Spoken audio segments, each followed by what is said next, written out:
¿Qué es el verdadero bienestar? Creo que todos nos hemos hecho esa pregunta alguna vez en la vida. Permítame compartir con ustedes cuál ha sido mi experiencia respecto a este tema. Siempre he creído en la magia de las estrellas. Desde niña, después con mis hijos y ahora con mis nietos, cuando atrapamos esa primera estrella que aparece al caer la noche, unos segundos antes de que salga la segunda, cerramos los ojos y pedimos un deseo con todo el fervor y la auténtica conciencia de que se va a cumplir. Las estrellas pueden transformar vidas. Basta recordar cuando éramos niños en kinder y llegábamos a la casa con una estrella pegada en la frente. Esa sensación de la goma y la frente endurecida y el sentimiento de sabernos buenos.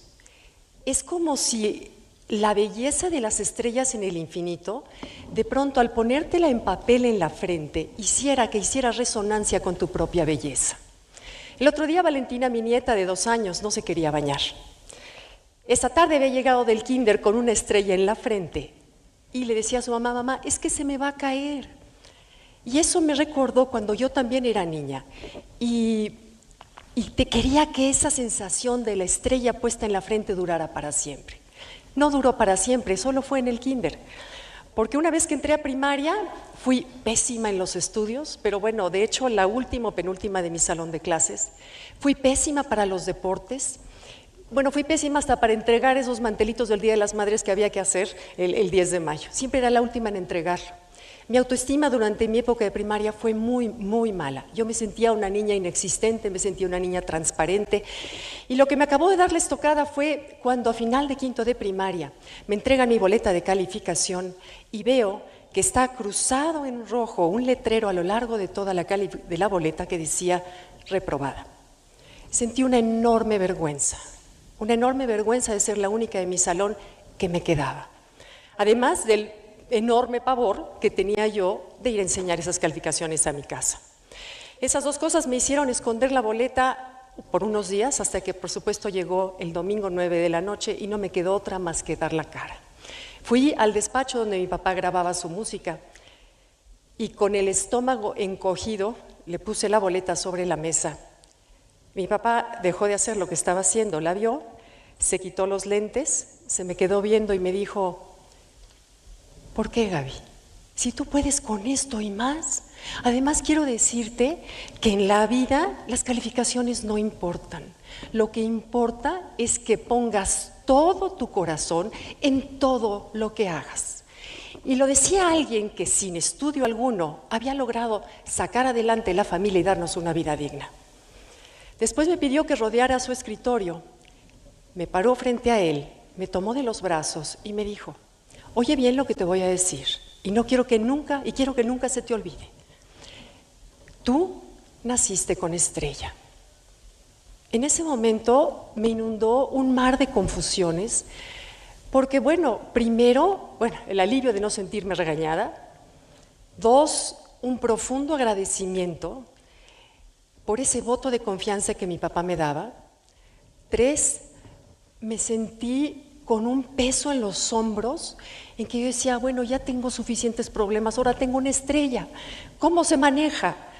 Y además un enorme compromiso de tener que regresarle, querer regresarle ese voto de confianza. En ese momento no sabía cómo lo iba a hacer, pero sí sabía que no podía fallar.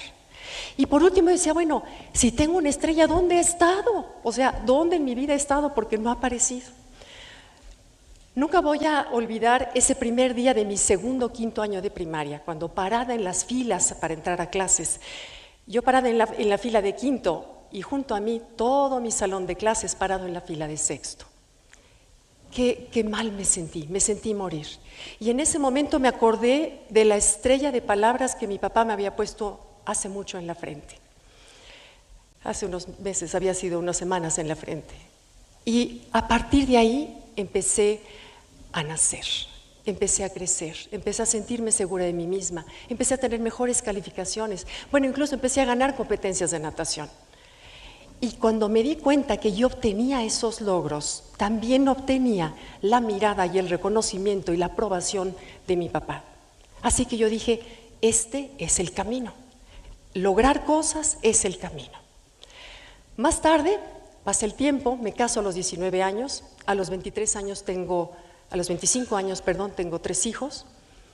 Pronto estaban mis 2 hijas en el kinder, el bebé en la cuna, la comida en la estufa, la casa limpia y yo con una enorme energía reprimida, contenida, que buscaba salida.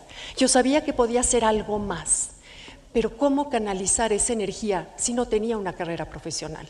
Nunca había sido buena para los estudios, pero además me casé a los 19 años, así que esa pregunta en donde yo me imaginaba llegar a una entrevista de trabajo y que me dijeran, ¿qué sabe usted hacer?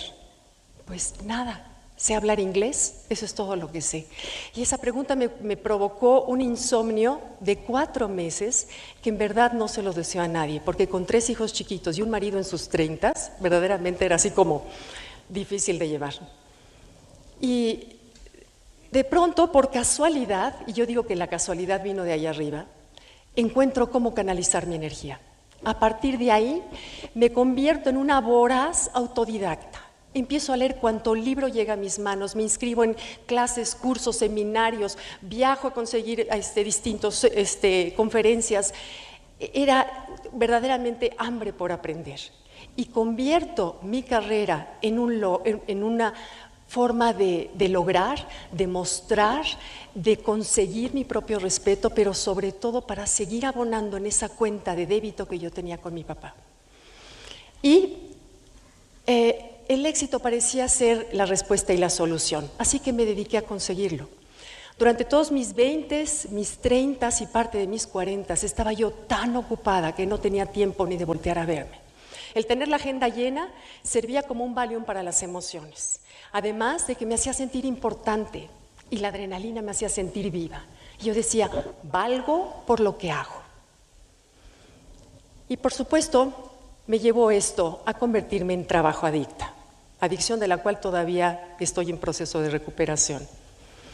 Y ese ser trabajo adicta, en un momento de mi vida, durante ese tiempo, escribí 10 libros en 10 años, escribía al mismo tiempo en periódicos, en revistas, trabajaba en radio, hacía cápsulas para televisión, viajaba por lo menos 2 o 3 veces a la semana dando conferencias en distintos estados de la República, además, por supuesto, de llevar mi casa, mi esposo, mis hijos.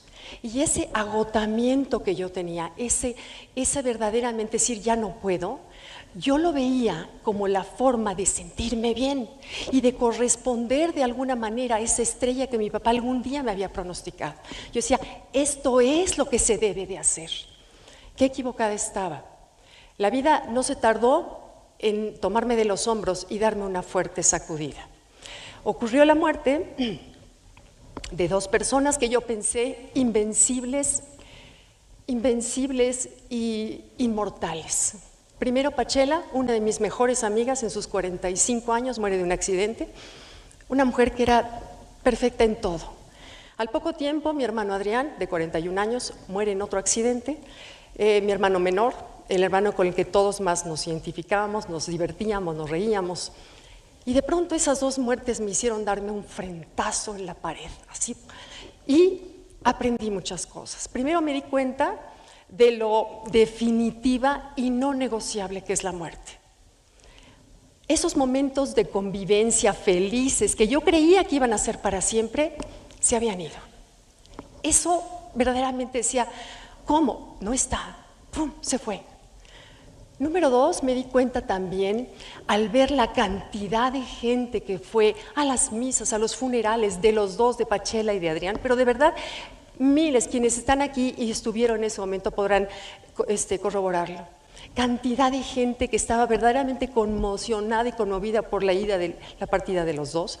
Ahí me di cuenta de por qué la gente te quiere.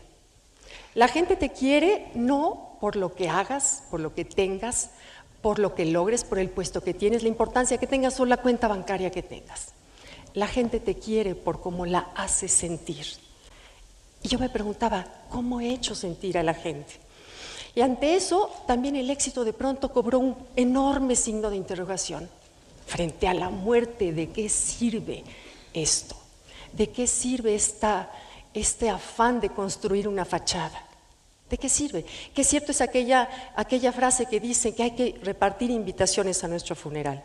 Yo no había repartido invitaciones a mi funeral. Me acuerdo que estando en la misa de Adrián, mi hermano, le digo a Ernesto, mi hermano, le dije, oye, gordo, por favor, el día que yo me muera, traes acarreados, porque esto va a estar vacío, no va a venir nadie. Y me dice, ay, al mío también, prométeme.